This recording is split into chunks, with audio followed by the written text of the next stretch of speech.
가뭄으로 인해 올가을 단풍도 시들하다죠. 내년 봄까지 이어질 가뭄, 대책이 있을까요? 물 부족 국가인 우리나라, 여러분들은 어떤 방법으로 물을 절약하고 계십니까? 오늘은 날씨 이야기로 꾸며봅니다. 유쾌한 날씨 생활 토크쇼 캔다!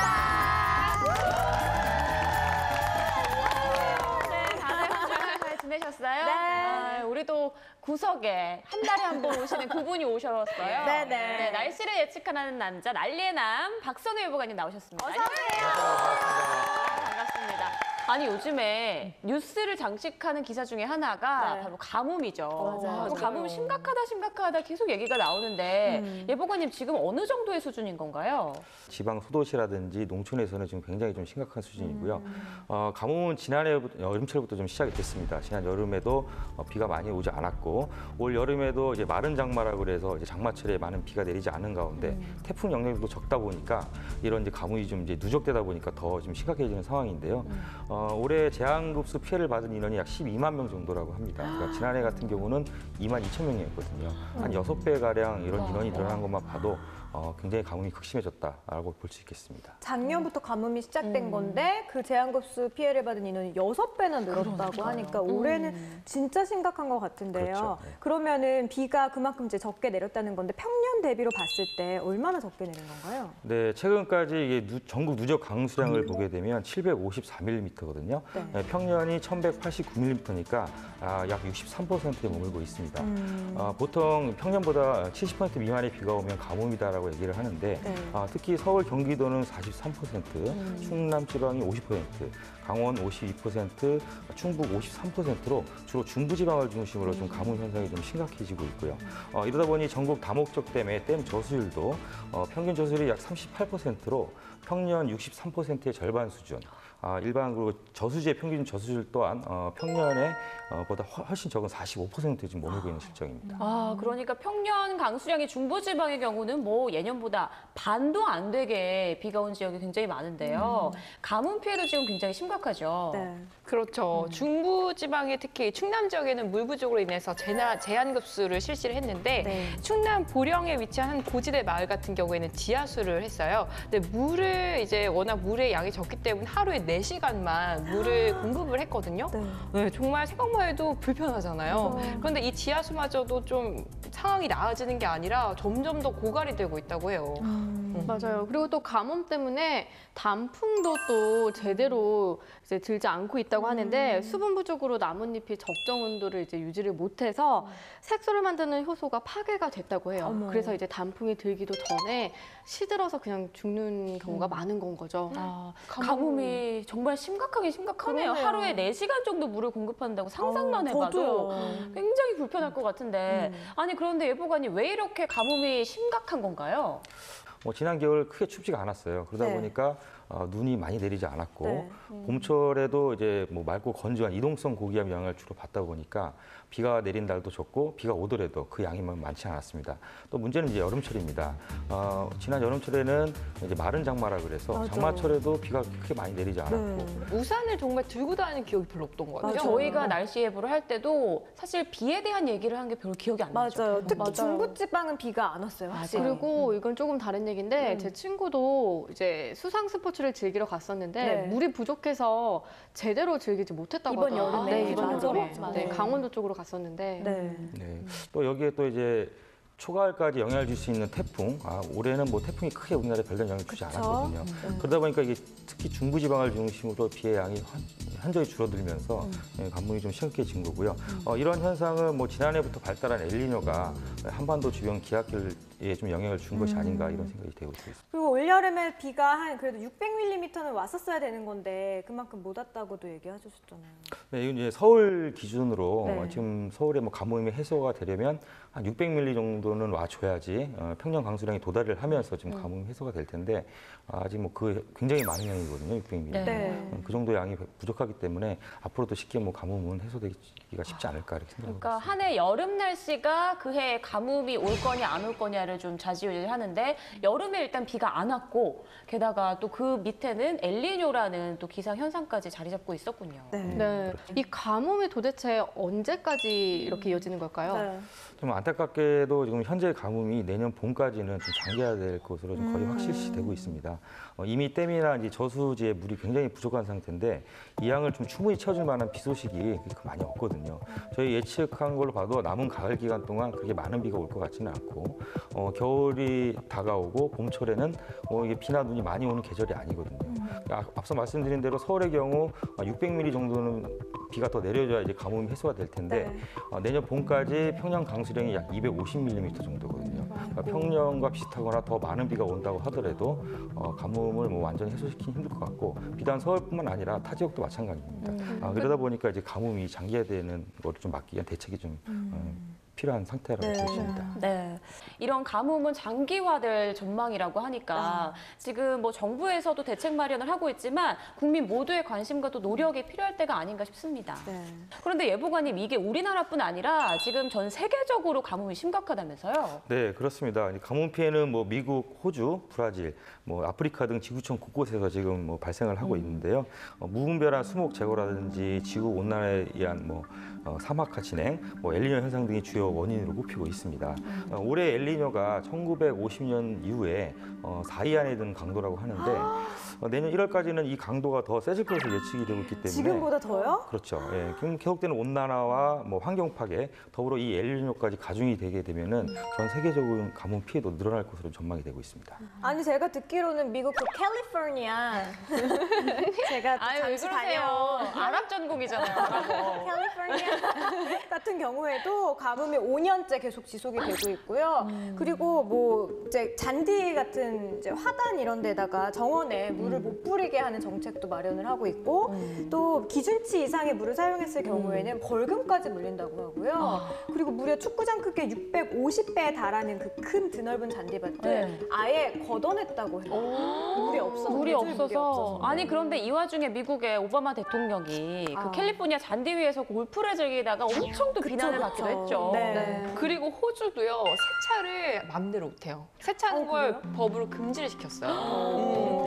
그리고 가뭄 때문에 농산물 생산량이 감소해서 급등한 거예요. 그래서 최근 3주간의 가격을 보니까 이제 유제품 같은 경우에는 36%가 올랐고 또 설탕 가격도 31%. 근데 앞으로도 이렇게 농산물 가격이 계속 급등을 한다고 하니까 정말 걱정이에요. 물가가 계속 오르다 보면 그 미래학자들이 얘기한 식량난이 실제로 찾아오는 건 아닌지 좀 걱정이 되는데 혹시 그 매드맥스라는 영화 보셨어요? 봤어요. 아, 보셨어요? 네. 거기 보면은 그런 설정이잖아요. 맞아요. 미래 사막화가 왔을 때 물과 기름을 가진 자가 세상을 지배한다. 그쵸. 그래서 그 배경이, 장소의 배경이 그냥 다 사막이에요.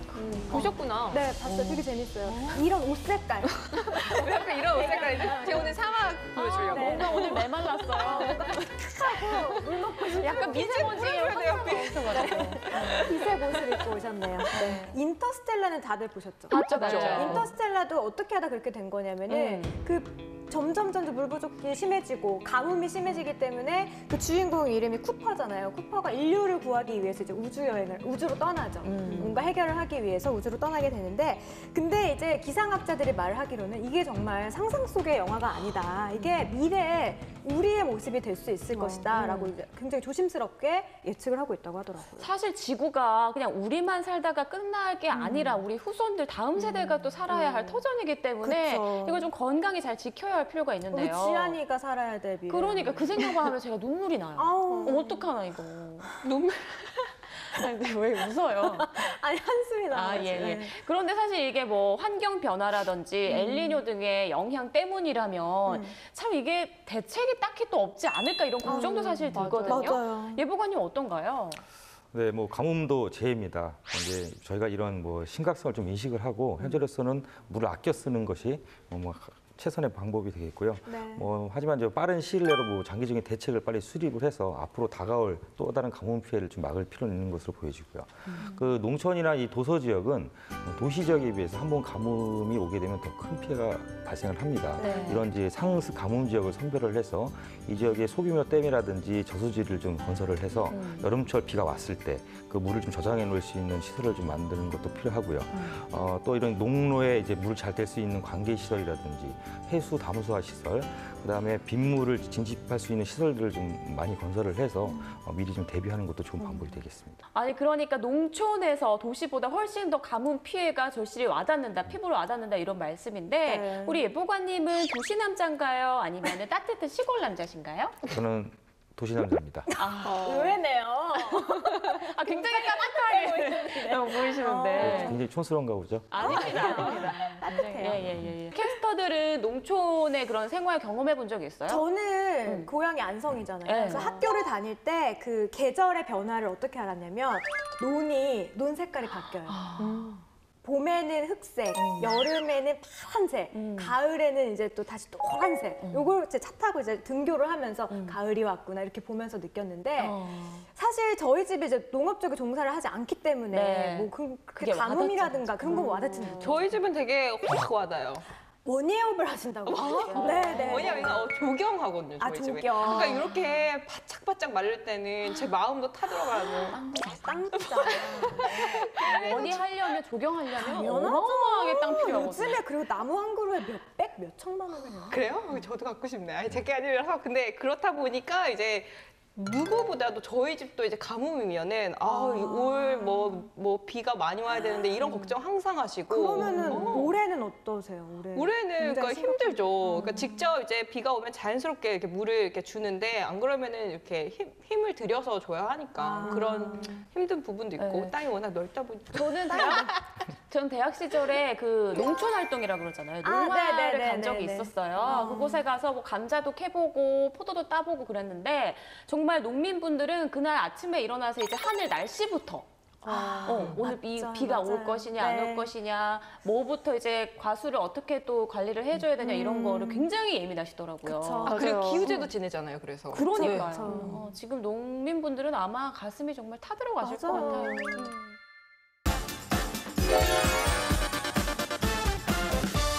서울이 그런데 재난에 취약한 도시라고 이게 도시 중에 3번째로 재난에 취약하고 그 중에서도 가뭄으로서는 1위로 취약하다고 하더라고요. 네, 맞습니다. 세계 최대 보험사인 루이스와 그리고 케임브리지 대학교가 301개 도시를 이게 설정을 해서 가장 좀 재난 취약한 도시를 순위를 매겼는데요. 1위가 대만의 타이페이 그리고 일본 도쿄에 이어서 3위가 서울이에요. 그리고 그 중에서도 가뭄에서는 가장 취약한 도시로 꼽혔어요. 이제 2012년 같은 경우에 실제로 가뭄이 크게 발생해서 경제적인 손실, 막대한 경제적 손실을 입었는데 네. 그때 이제 좀 해결 방안 미미해서 또 다른 이런 일이 발생하면 또 다시 겪게 되지 않냐, 되풀이되는 거 아니냐라고 좀 얘기를 하고 있더라고요. 그 정말 소액국 외양간도 못 고친 거네요. 그러니까요. 아니 근데 이게 우리나라 안에서 해결이 안 되면 사실 해외에 좀 좋은 사례들을 끌어와서 좀 타산지석으로 삼을 필요도 있을 것 같은데 네. 어떤 좋은 사례가 있을까요, 예보관님? 그거는 제가 알아요. 네. 백장미. 굉장히 어려운 질문인데 제가 알고 있거든요. 준비하셨군요. 네, 이게 이스라엘 국토의 60%가 사막이라는 사실 혹시 알고 계시나요? 그랬어요? 네, 그런데 이 1948년도에만 해도 사실 물이 너무 부족하다 보니까 샤워를 할 때 혼자 하지 말고 둘이 하라고 할 정도로 그 정도로 너무 좋아하셔. 아이고 나 그냥 넘어가려고 했는데 왜 그래요? 아니 근데 저기서 어머 무슨 상상하신 거예요? 아니, 예보관님이 그렇게 안 아 봤는데. 예보관이 저쪽에서 아니 어떻게 이런 생각을 할 수 있는 아니 서로 계속 얘기해서 어쩐 이런 생각을 하셨는지. 그렇게 이러면 안 물이 돼요. 부족해서. 심각한 얘기 중인데. 정말 물이 부족해서 다른 이유가 아니고요. 예. 그럴 정도로 물이 부족했는데 하지만 지금은 연간 3,800억의 농업 수출량을 자랑하는 국가입니다. 아니 사막이 그렇게 많은데 농업 생산량이 그만큼 많다는 얘기군요. 네, 그러니까 획기적으로 물을 절약하는 관계 기술들을 사용을 하는데 아까 말씀하셨던 그 캘리포니아, 네. 네, 거기서도 이 기술들을 다 지금 벤치마킹 한다고 해요. 아, 진짜. 그러니까 관계 기술이라는 게 그 농업할 때 필요한 물을 대는 그런 기술 얘기하는 거예요, 맞죠? 그렇죠. 근데 한 예를 들면요. 뭐 플라스틱 호스에서 물이 천천히 흘러나오도록 하는 건데 이제 호스에 구멍을 뚫어서 물이 뚝뚝뚝뚝 그냥 떨어지는 수준 그렇게 해서 흘려보내는 거예요. 근데 그 물에 나무에 필요한 영양분 그리고 잡초를 제거하는 여러 약품들이 같이 공급이 되기 때문에 한 번에 많은 물을 꼭 주지 않더라도 충분히 이제 영양분이 공급이 되고 또 물 이용 효율을 90% 이상으로 끌어올렸다고 하는데요. 관계시설, 시설원회를 통해서 사막의 불리한 환경을 이제 극복하고 있다고 합니다. 사실 날씨라는 건 인간의 힘으로 좀 좌지우지하기가 힘들죠. 이런 가뭄이 심각한 상황에서는 이런 기술을 또 개발해서 극복해 나가는 게 좋을 것 같은데 그런데 아무리 날씨라고 하지만 그중에서 비 같은 경우는 인간의 힘으로 좀 내릴 수 있잖아요. 인공강우가 있잖아요. 예보관님, 이건 어떤 원리인가요? 네, 인공강우는 이제 말 그대로 자연적으로 비가 아닌 인위적으로 비를 오게끔 만드는 그런 기술인데요. 구름 속에 이제 비의 씨앗이 될 수 있는 화학약품을 살포를 해서 물방울로 잘 만들어지도록 하는 이런 원리입니다. 주로 이제 항공기라든지 지상에서 로켓을 쏘아 올려서 좀 하는 방법이 있고요.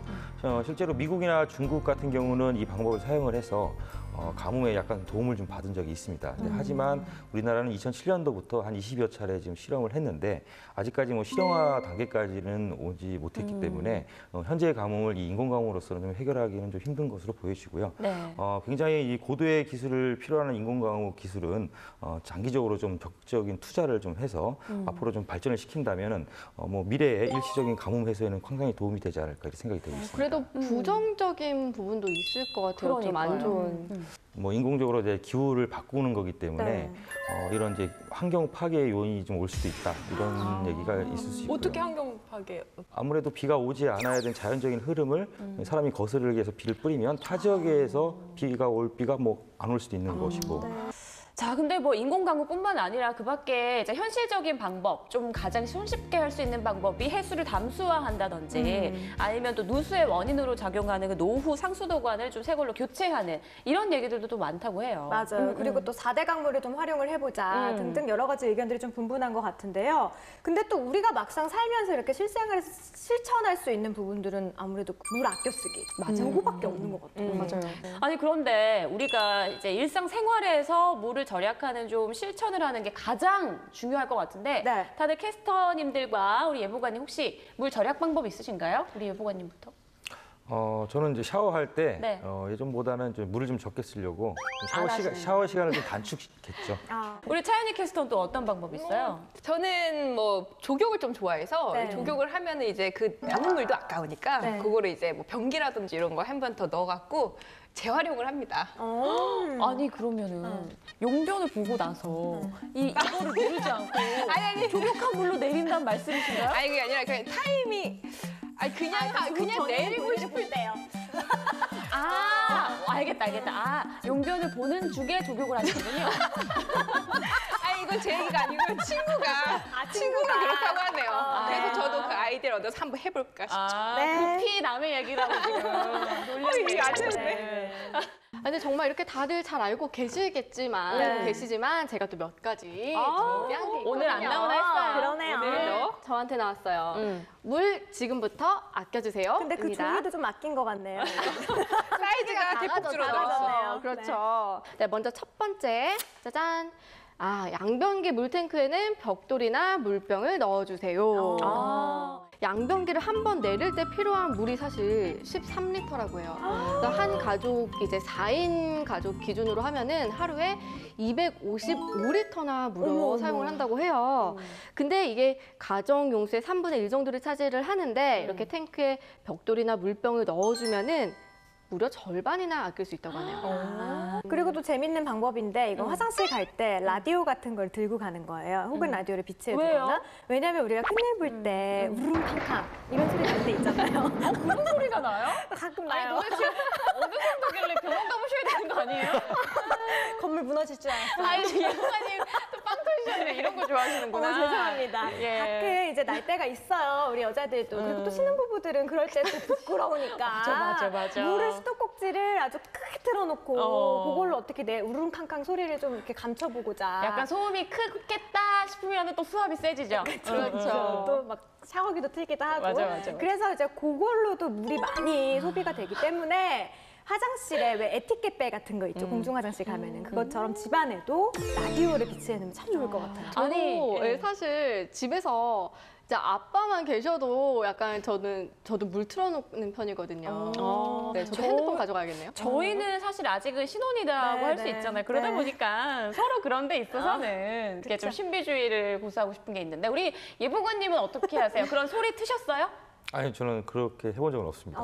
자연의 순리를 그대로 받아들이시면서 아니, 저희는 굉장히- 뭐 화장실 소음이 아주 완벽하기 때문에 방음이 잘 네, 되거든요. 방음을 완벽하기 때문에 괜찮은 그럴 거라고 방법이네요. 믿어요. 네. 예, 그렇게 그 믿으셔야 공중 돼요. 화장실은 그 소음이 안 되니까 네. 음악이 나오잖아요. 네. 그래서 그런 것 같아요. 아까 맞아요, 말씀하신 대로. 맞아요. 맞아요. 그 두 번째 넘어가 볼게요. 네. 짜잔. 설거지통을 사용하고 주방 수도꼭지는 샤워수 방식으로. 저 사용하고 근데 이렇게 물을 틀고 설거지를 하면은 이게 약 100리터의 물을 소모하게 된다고 해요. 한 번에요? 네, 한 번에. 근데 이제 설거지통을 사용을 하면은 무려 5분의 1 수준이 이제 20리터면 된다고 하거든요.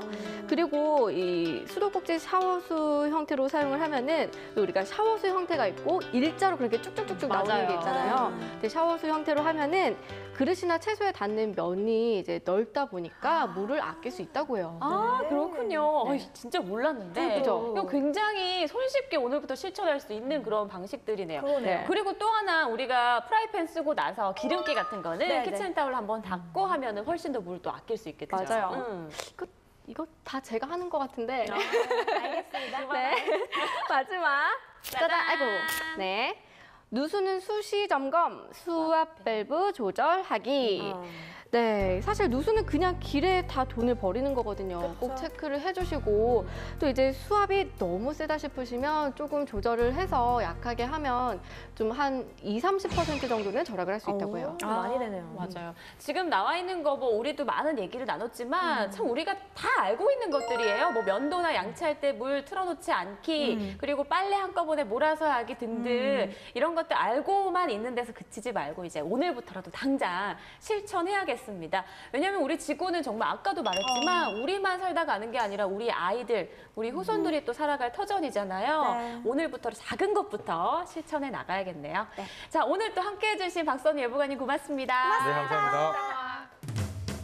미래학자들은 20세기 전쟁은 석유를 둘러싼 전쟁이었다면 21세기 전쟁은 물을 둘러싼 전쟁일 거다 이렇게 말하는데요. 지금부터라도 그 전쟁을 막기 위한 실천이 필요하지 않을까요? 저희는 다음 주에 더욱더 재미있고 유익한 수다 가지고 돌아올게요. 시청해주신 여러분 고맙습니다. 유쾌한 날씨생활 토크쇼 캔스타!